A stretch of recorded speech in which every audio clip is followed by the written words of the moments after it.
Hello everyone, welcome back to the channel. Today we're going to continue on with Graces. Okay, you know what, before we do this, extras. Okay, I didn't forget, okay, maybe I did forget, that the profiles do change. So let's just read through the profiles a little bit. As a child, got lost and wandered into a cave she never got out of. She died. Didn't realize that she has died and become a ghost. All her misfortunes turned out to be mere accidents, self-hypnosis, and the influence of Anacorus, which wanted to wake her up. Wait, it wanted to wake us up. Do we get the actual, like, our actual hair? We do! Deep inside remains a 6-year-old child missing her mom a lot, stops clinging to the imaginary power of smile, and makes a very difficult decision. Wishes to cancel Mitsuki's wish, and leaves in peace. Okay, Tomo, which is actually Mitsuki Sora, Aki's best friend. In truth, she is the ghost of Mitsuki Sora, unable to rest in peace because she didn't find Aki, wishes to find Aki at the end of chorus, try to snap Thanos Snapper out of the cycle of dreams and awakenings, suffered because of her older sister, had lived an unhappy life, leaves in peace with Aki after the latter cancels Mitsuki's wish. And do we get her actual, like, appearance? I guess if we go this way, right? We don't. Alright, never mind. And then Mitsuki, and then I'm guessing this is the first time we actually get to see her last name in the things here. Unwanted child. Grew up withdrawn and lonely, which had a profound effect on her character. Thought her birth was a mistake, was very responsible and serious, but for Haru pretended to be weak and carefree. Broke down mentally, unable to bear the weight of the mistakes she'd made, and wished to never be born at the end of chorus. Is still dating Asahi. We found his name! Senpai! Oh my god, his name is Asahi. I know. They get along well and look like a happy couple. But inside, she's like, I wish I should have been with that ghost dad. Ghost lover. Has become more soft and empathetic after hanging out with Aino and his friends. Regrets cutting ties with Mitsuki. Tries not to think about rituals and danger, but sometimes misses them. It wouldn't be Fuyumi if she didn't. And then Asahi, Aino, we get to see his name! Is dating Fuyumi. Airi is happy, though sometimes he notices that something is wrong. Had taken the news of Mitsuki's death so hard that he even wondered why he was feeling so much sadness. Founded the Magician's Club in high school, is doing his best to find missing children. What? Has a negative view of the rituals on a shamrock and doesn't want people to do them. And then Natsuko Midori. So is Natsumi actually not her name? She didn't even grow up. I thought she like became like 8 feet tall or something in the background, but I guess she's just like literally the same height. Can't ignore someone bullying the weak. Still loves video games. Plans to become a lawyer. Grateful to Mitsuki for opening her eyes. Well, don't you know this, Natsuko? But the law isn't a game. So okay, couldn't pull herself together for a long time after losing her brother, closed down because of guilt. After summoning the dead in the old school, started to notice that she feels an otherworldly presence. Dreams of apologizing to Mitsuki, saved the kid from the Anacorus cave. I'm sorry about that. Sorted out her feelings and decided to find a way to rid the town of Anacorus. Reason. Oh, does she stand for reason? Rebirth. Okay, she stands for rebirth. And betrayal. The lost. Void. Requests. Ghosts. I ain't afraid of no ghosts. Fricka ghost, baby. Sorry, I have Bustin' by Neil Cicierega stuck in my head. I might break out into Bustin' accidentally. Haruki Daisuke. Haru's twin brother could see twin brother? I guess they don't have to be the same size if they're twins. I might just be very twin prejudiced. Could see spirits and had a special sense after his death. Sometimes tries to contact his sister through notes. Can't find peace until the city is cleansed of Anacorus. And wait, what? Okay, well, this is her. Was born weak, always at death's door. Due to poor health, spent her entire childhood at home. Grandpa taught her playing board games, adores her older sister, wants to be like her. Dreamed of being a cop when she grew up and died soon after plucking the Anacorus flower. This past. This is the loss. So he's the loss and he's the loss. Okay. So let's go into the second fall sen. Save yourself. I really want to help Tomo and fulfill her wish. Mitsuki's choice seems sad and insincere, born not of reason but of despair and heartbreak. But this is Mitsuki's choice. Whatever Tomo wants, her sister caused a series of events that got someone killed. Haru's brother, he has to live. She didn't really cause him to die. He kind of just decided to be like a jerk right before he died, like, and follow along with his sister to like prank call this lady who was going through a lot, and then he just tripped over and died. And I want to live so badly. For 6 long years, Dad has been sitting in the kitchen of the house in which his wife hanged herself. In the house which was once filled with cheerful voices where his beloved family lived. Dad doesn't deserve all this suffering. Neither does Mom. It's too sad. Forgive me, Tomo, but I don't want to cry again, but tears flow on their own. I miss Mom. I miss her so badly. Mom, where are you? I've been waiting for so long. Mom. It's alright. I don't blame you, Aki. I don't, Tomo, You really miss your mom, don't you? Yes, every day without fail. I wouldn't dare to take your mom away from you, Aki. You've earned your own personal posthumous wish. It's not for me to tell you what to wish for. But what about Mitsuki? Mitsuki, Nana, it's very sad, but it was her choice. My selfish request was too unfair, I'm sorry. Tomo. It's fine, your happiness is very important as well. But without you, I would have never realized that I'm dead. Without you, I would have never been the curse of the 3 misfortunes. I really want to thank you somehow. Don't you dare! Don't you dare suppress your wishes for someone else. You want your mom back? Then so be it. I think Mitsuki would have approved of your choice, and I'll be happy to have you and your mom find each other. To Tomo. No, I won't hear any more of it. A riddle. Who's going to come home for real soon? Thank you.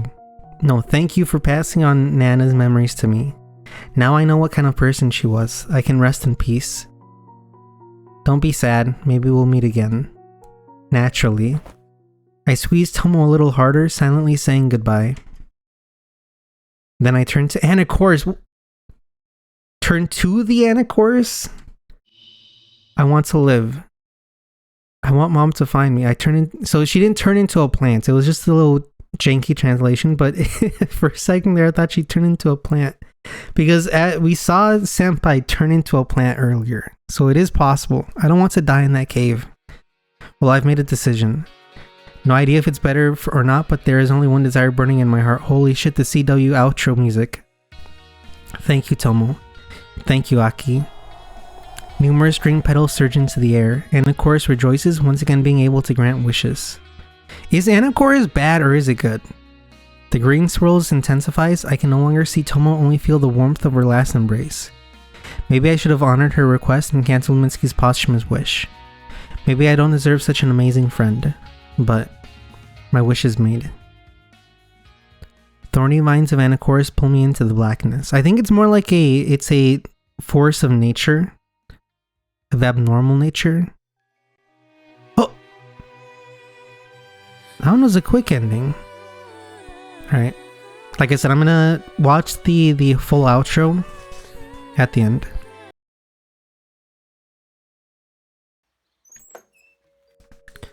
Oh, I forgot there's lots of things after the outro. Mitsuki Sora jumps off the swing and looks worriedly at the girl with puffy eyes.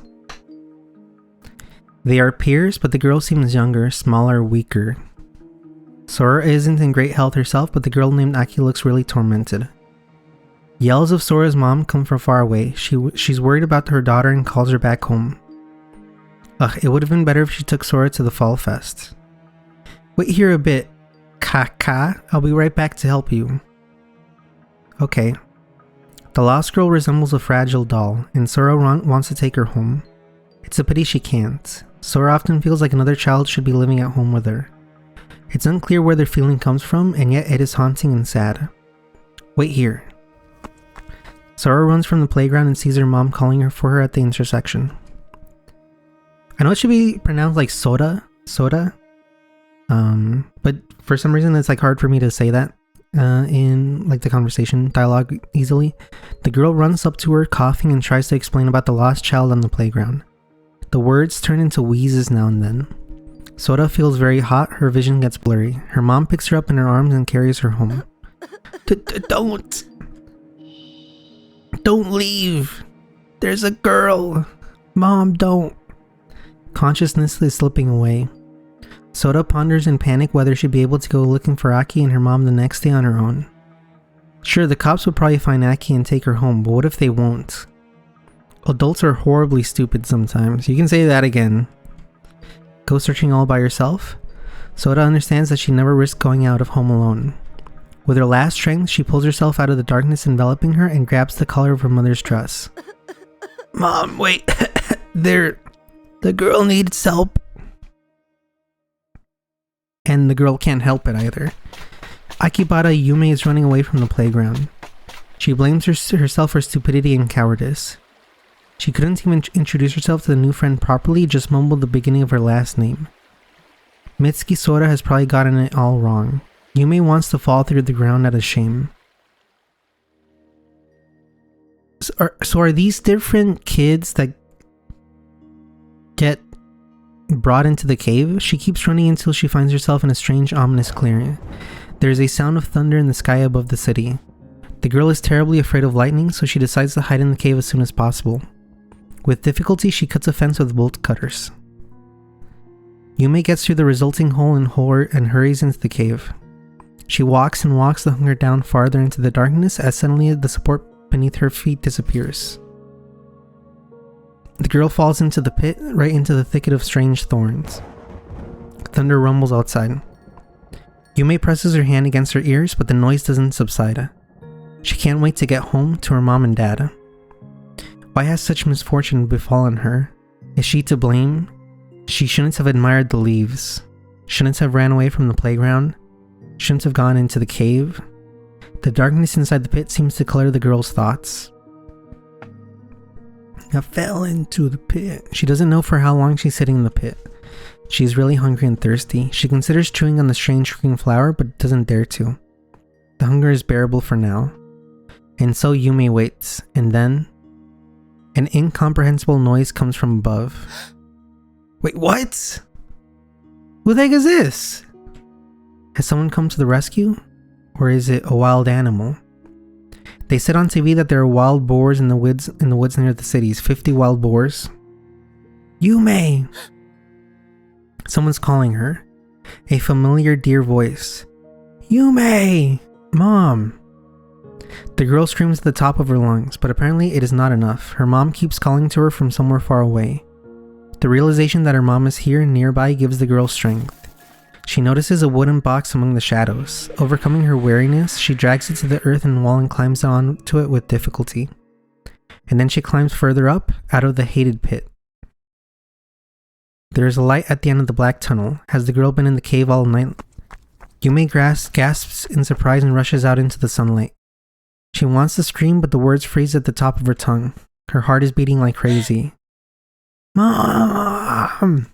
Yume runs, barely moving her feet and grabbing the air with her hands. Mom! Yume? Mom!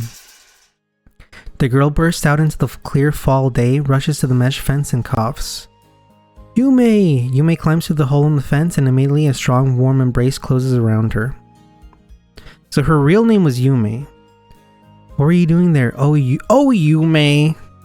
Always falling into pits, always getting lost and almost dying. Ma! The girl bursts into tears from the horrors she has experienced and relief. It feels like she had fallen asleep back there at the bottom of the pit and is now having a wonderful dream of salvation. Mom's embrace is too surreal, too long awaited. They remind her of someone, but Yume doesn't understand exactly whom. It's alright, you're found. Oh, Yume! Found. It's been only one night, yet the girl feels like she's been sleeping in the cave for years. I want to go home. Of course. We'll call your dad and go home together. He's been looking for you too, Yume. He is so worried. Dad. Yume feels sobs rising to her throat again. So much happiness has come over her that her heart can't bear it. The nightmare stream was finally over. Are we gonna talk about how her mom lost her? Because they were like walking in by the river, and immediately they just got lost. Yumi, look, I have a gift. Hmm? Are you going somewhere? Out for a walk again? Yeah, I'm gonna go get a pack of cigarettes. Yup. The girl looks away from the window and her eyes round with surprise. Her mother is holding out a large bear plushie to her. Tomo Bear? Yes, you've been dreaming about him so much, haven't you? Hmm? Yeah. Several weeks have passed since the fall fest night. Yume's life has returned to normal. Peace and quiet, silence and calm. Yume was found only thanks to one girl, Mitsuki Sora. Her parents are members of a volunteer movement that helps the police in the search for missing children. What? Barely holding back coughs, Sora told her mom about the lost girl. Without wasting precious seconds, the volunteers immediately contacted Yume's mom. Search teams were focusing on the area where Soda's last saw the girl. Yume's parents were sent to the river where they searched for their daughter until morning. Yume's mom admitted she was completely desperate, but her husband suddenly stopped warily and suggested to look in the woods. It's like he sensed something, some cloying aroma. The mother obeyed and was the first to go out to the cave where she found her daughter. Yume wants to meet Sora again. She wonders if the girl is still wearing her white summer dress. She makes a mental note to ask her mom to take her to that playground. Perhaps fate will allow the two girls to meet again. And now? Thanks. So, did the wish change her parents, Mitsuki's parents' professions? Or were they always just part of a volunteer group? Yume grabs Totomo Bear's plushie and hugs him tightly. Cherish him. To tell the truth, I want to give him to someone. Oh my, oh Yume. To whom? The boy from the neighboring house. He is always sad. I want to cheer him up. Are you sure? No good deed goes unpunished. I am. I hope he'd be glad. How is this gonna fuck up? Like, how is this gonna turn around and be like bad? Look! Don't sleep! Ow. Just what were you doing yesterday that made you sleep through all the morning class? Watching anime about Totomo Bear. The Totomo Bear cult goes crazy. Why? It's cool. You mean creepy? You don't understand anything about Totomo Bears. Nuh-uh. For a second, they stare at the clouds passing outside the window in silence. Daisuke, on the other hand, loves Totomo Bears. Because she got him hooked when he was a kid. And I don't regret it. Totomo Bear has changed his whole world. I doubt the credit goes to the bear. Hmm? So, I think we stole Fuyumi's boyfriend in another life. Never mind. It's too hot for fall. Indeed, but it's beautiful. I love fall. It's so colorful. They say scary stories give you chills. Just what the doctor ordered. Okay, what? Yume frowns. She isn't much of a fan of scary movies, as if she'd watched too many horror movies a long time ago. I've been told one recently. 4 years ago, a sophomore has committed suicide. Okay, Sora, I just sat down. It was just like any other summer day. The vacation was approaching. The teacher walked into the classroom, and at the same moment, a black shadow flew down past the window. A schoolgirl had jumped from the roof. Oh. They say she was bullied by her classmates.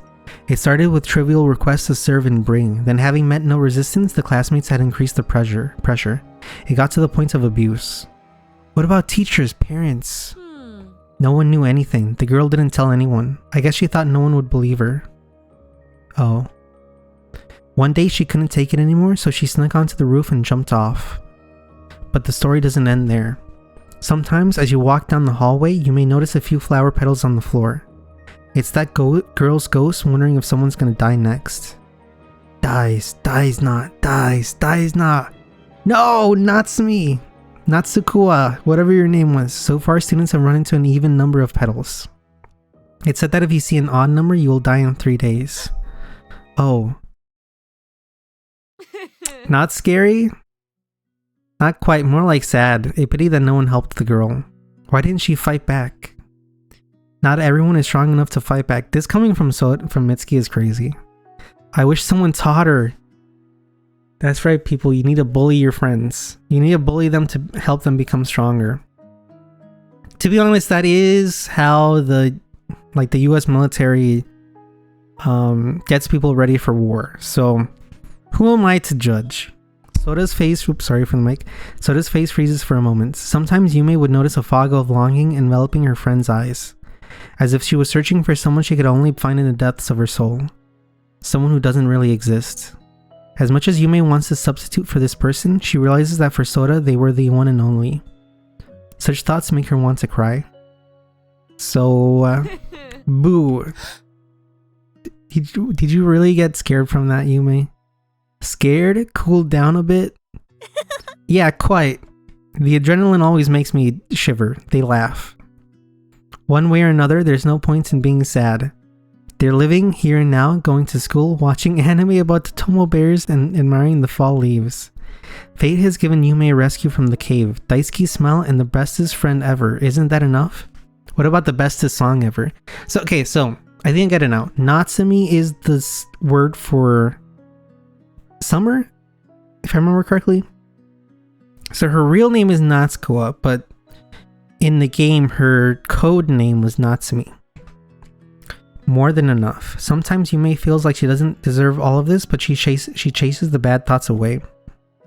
There are only very, very good days ahead. And this is it. This is Mitsuki's future. So in this one, Natsuko fucking just dies. Okay. Let's do... Oh, okay. No, I have to go back. Let's go through the not the gallery, the profiles. So we get her name. Bad End. I'm guessing this is Bad End 10.3. As a child, got lost, wandered into a cave, managed to get out and found her mom. Now is living a happy, fulfilling life. Gift to the bear plushie to the neighboring boy. The boy's been a lot more cheerful since then. This is him. No, this is not him. It was Daisuke.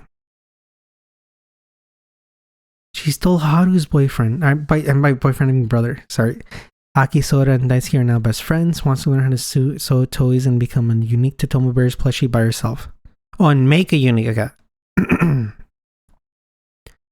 And then she's dead. Never existed. She never became this. A lone wolf, insidious and cunning, thinks she's the best judge of life. Has a hard time finding things she likes, but is sometimes, if something catches her fancy, she dives right in. Bad at making friends, but tries to socialize with her classmates. Has a crush on a boy from the parallel class and is thinking about how to get his attention. Habit. Continuation. Search. Very popular guy. Founded the Magician's Club in high school, embarrassed by his name because it sounds feminine. His handsome face and friendly personality serves as a beacon for girls. Sent by is constantly bombarded with letters of confession to which he doesn't respond. Is dating a girl from the Magician's Club. All magicians, they only date other magicians. Was shy and insecure, resembled a quivering fawn. Because of her gentlest nature, couldn't stand up for herself and became the victim of bullying. Committed suicide by jumping off the school roof. Fall. That is...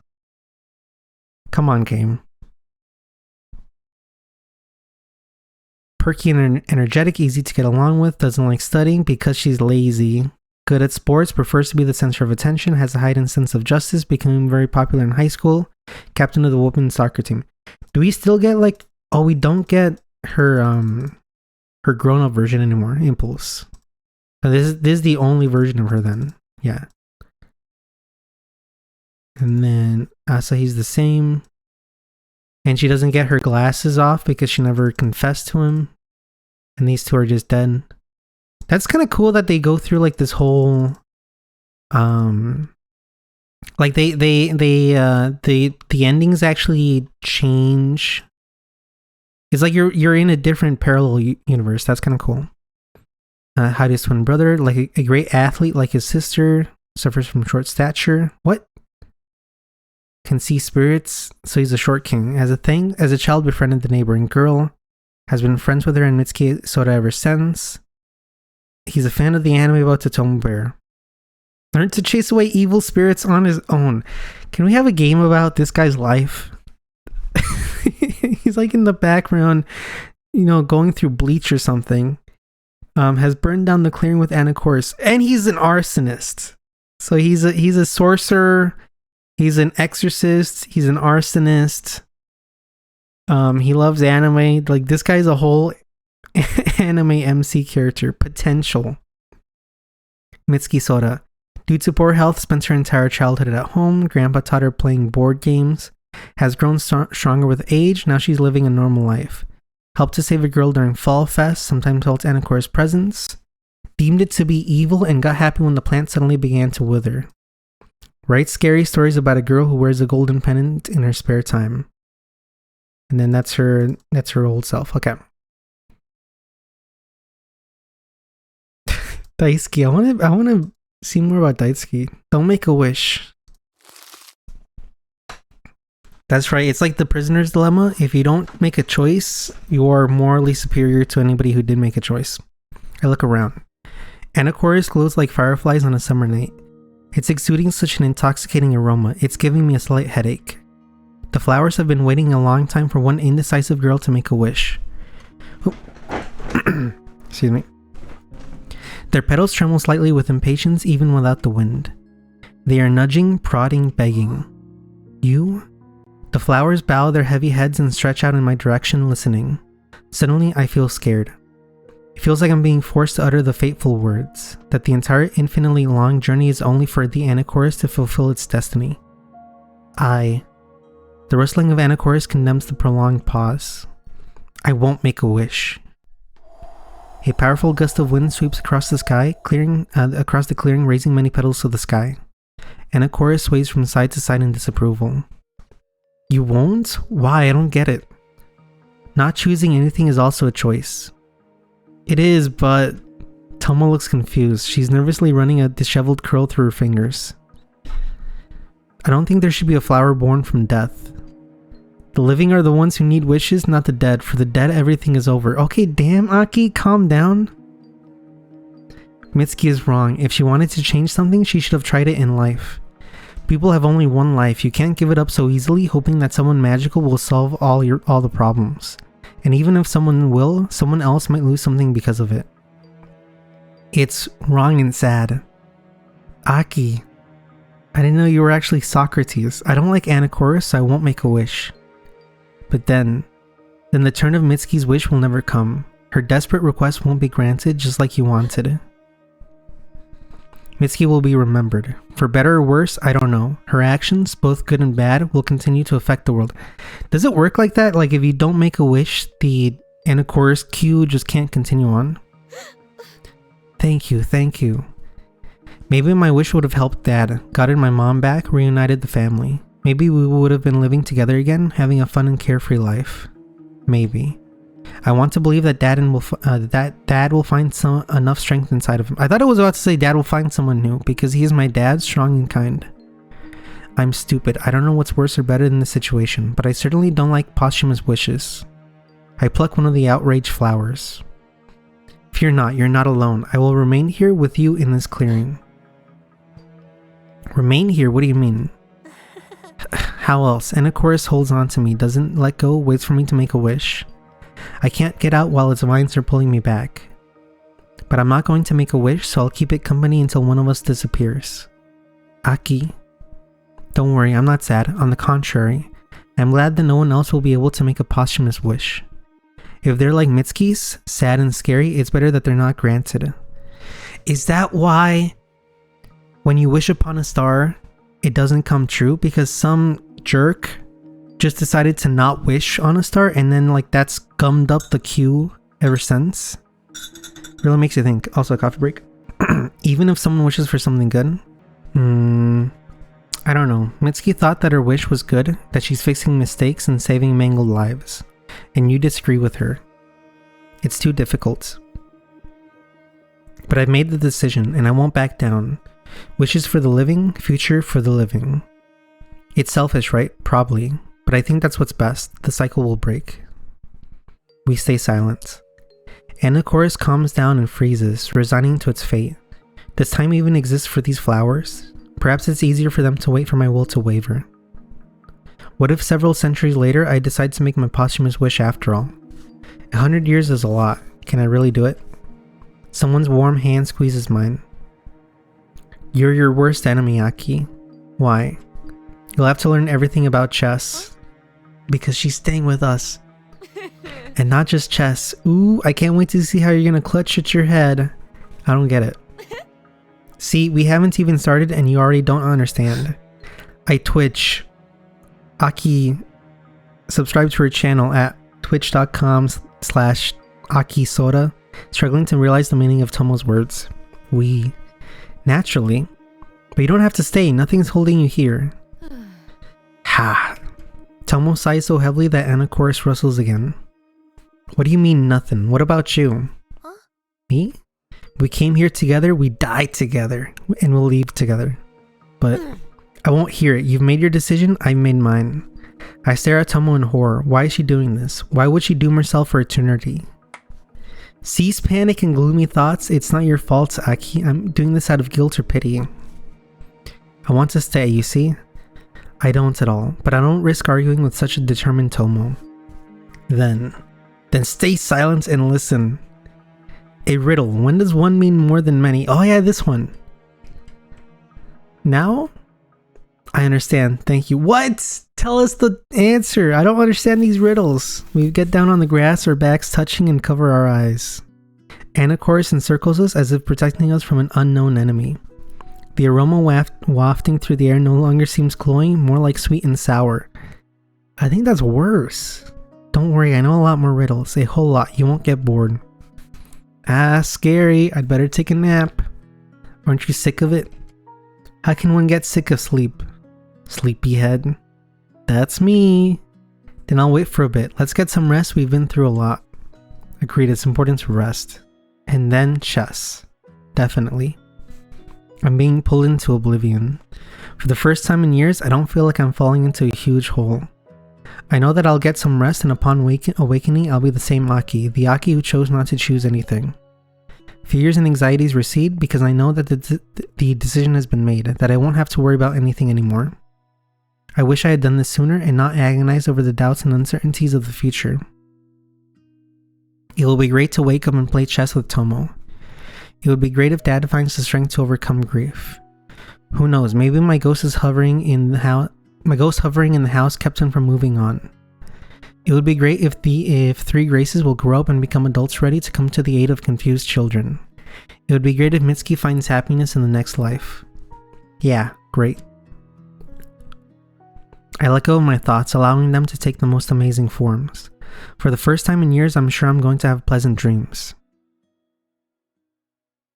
Wakes up and Biff is president.